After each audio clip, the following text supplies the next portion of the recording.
Muy buenas noches, queridos hermanos, hermanas. Doy gracias a Dios por esta nueva oportunidad que me da para poder compartir un martes más de reflexiones cortas. Me impacta la historia del rey David, la victoria del rey David sobre el gigante Goliat. Y se acuerdan, hermanos, hermanas, que cuando compartí el 21 de septiembre, me acuerdo, porque fue mi debut en reflexiones cortas, yo le compartí sobre David, que fue ungido para triunfar. De la misma manera nosotros fuimos salvados para vencer. Y en esta oportunidad quiero compartir con ustedes los 3 obstáculos que tuvo que vencer el rey David para poder confirmar la victoria sobre el gigante Goliat. Y el primer obstáculo quiero compartir con ustedes en el primer libro de Samuel, capítulo 17, el versículo 28, se encuentra el primer obstáculo que dice de esta manera: y oyendo hablar Eliab, su hermano mayor, con aquellos hombres, se encendió en ira contra David y dijo: ¿para qué has descendido acá? ¿Y a quién has dejado aquellas pocas ovejas en el desierto? Yo conozco tu soberbia y la malicia de tu corazón, que para ver la batalla has venido. Ese es el primer obstáculo, que es el obstáculo familiar.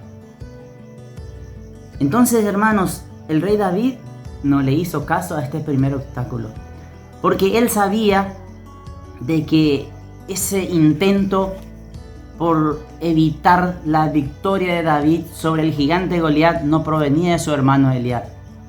Nosotros encontramos en el libro de Efesios capítulo 6, creo que del versículo 2 en adelante, que dice la palabra de Dios: porque no tenemos lucha contra sangre ni carne, sino contra principados, contra potestades, contra los gobernadores de las tinieblas de este siglo, contra huestes espirituales de maldad en las regiones celestes. Ese obstáculos que nosotros muchas veces encontramos en nuestra vida cuando tenemos problemas con nuestra esposa, las mujeres con su esposo, con nuestros hermanos, con nuestros vecinos. Muchas veces terminamos peleándonos y no entendemos que el verdadero problema está en el enemigo de nuestra alma, el diablo. Entonces el rey David, el primer obstáculo, no aceptó.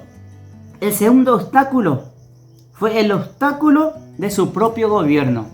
Ese obstáculo que vino del rey Saúl. Y ese obstáculo se encuentra en el versículo 33, que dice la palabra de Dios: dijo Saúl a David: no podrás tú ir contra aquel filisteo. No vas a poder. Dice, no podrás ir contra aquel filisteo para pelear con él. Y le dice el motivo, su supuesto motivo, ¿por qué? Dice, porque tú eres muchacho y él un hombre de guerra desde su juventud. Escuchen lo que la astucia del enemigo, del diablo, que le utilizó también al rey Saúl para desanimar a David. Vos sos joven, no vas a poder. Él es un hombre grande, guerrero desde que era chico. Tampoco el rey David le hizo caso a ese obstáculo. El tercer obstáculo es el obstáculo de la amenaza del enemigo. Versículo 42 al 44. Dice la palabra de Dios: y cuando el filisteo miró y vio a David, le tuvo en poco, porque era muchacho y rubio y de hermoso parecer. Y dijo el filisteo a David: ¿soy yo perro para que vengas a mí con palos? Y maldijo a David por sus dioses. Dijo luego el filisteo a David: ven a mí y daré tu carne a las aves del cielo y a las bestias del campo. Allí encontramos los 3 obstáculos que yo le mencionaba: el obstáculo familiar, el obstáculo del gobierno, el del rey Saúl, y el obstáculo de su enemigo.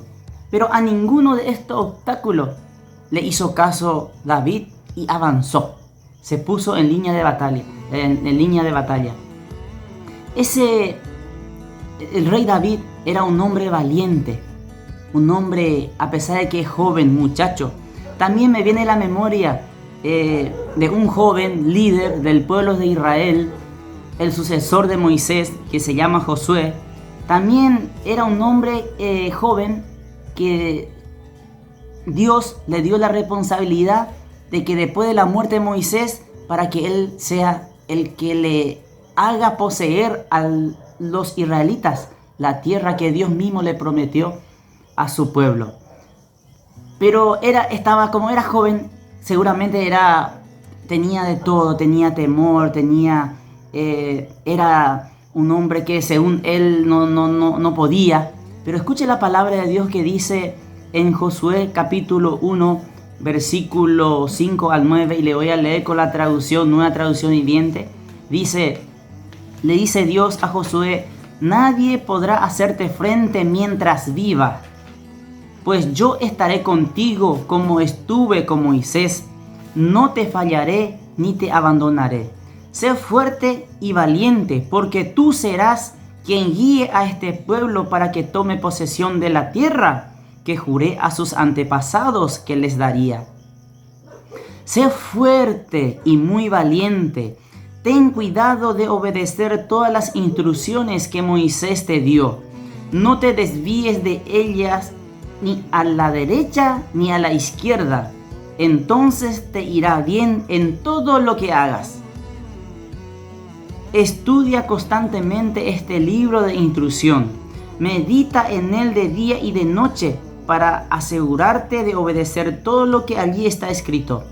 Solo entonces prosperarás y te irá bien en todo lo que hagas. El secreto de la victoria, de mi victoria, de tu victoria, hermanos, hermanas, está en Jesucristo. Está en la palabra de Dios. Esforcémonos cada día de conocer más a Dios. Y a ti te quiero hablar también que todavía no tienes a Cristo.